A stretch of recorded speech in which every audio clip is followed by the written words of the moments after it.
लगभग 2000 वर्ष पहले यहूदिया की एक छोटी सी जगह बैतलहम में एक अद्भुत बालक का जन्म हुआ। यह बालक कोई साधारण नहीं था। उसका नाम था यीशु। कहा जाता है कि उनका जन्म ईश्वर की इच्छा से हुआ और उनकी माता का नाम था मरियम। मरियम एक साधारण महिला थीं, लेकिन ईश्वर ने उन्हें चुना था ताकि दुनिया को प्रेम और सच्चाई का संदेश मिल सके। यीशु का बचपन बहुत सादा था। उनके पिता यूसुफ बढ़ी का काम करते थे। यीशु भी उनके साथ काम करते, लकड़ी काटते और लोगों की मदद करते। बचपन से ही यीशु शांत, दयालु और समझदार थे। लोग कहते थे कि इस बच्चे की आंखों में अजीब सी रोशनी है।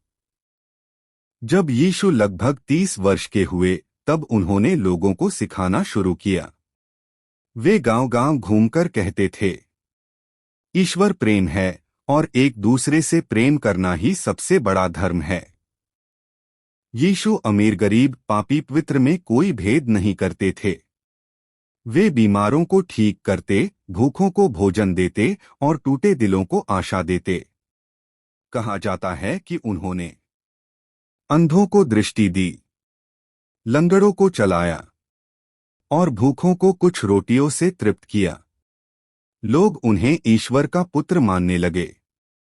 सत्य का विरोध और साजिश।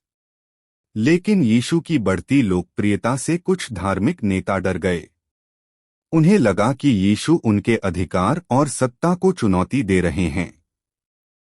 यीशु सत्य बोलते थे और सत्य अक्सर लोगों को असहज कर देता है।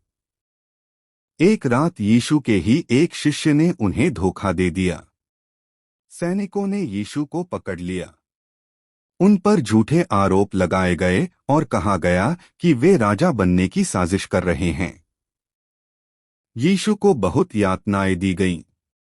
कांटों का मुकुट पहनाया गया और भारी क्रूस उठाकर पहाड़ी पर ले जाया गया। फिर उन्हें क्रूस पर चढ़ा दिया गया। उस समय यीशु ने बदला नहीं मांगा, बल्कि उन्होंने कहा, हे पिता, इन्हें क्षमा कर, क्योंकि ये नहीं जानते कि ये क्या कर रहे हैं। उनकी यह बात आज भी मानवता को क्षमा और प्रेम का मार्ग दिखाती है।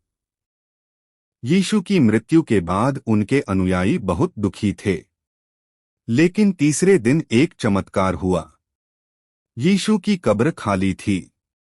कहा जाता है कि यीशु पुनर्जीवित हो गए। उन्होंने अपने शिष्यों को दर्शन दिए और कहा, डरो मत, मैं हमेशा तुम्हारे साथ हूं। इसके बाद यीशु स्वर्ग चले गए, लेकिन उनका संदेश आज भी जीवित है।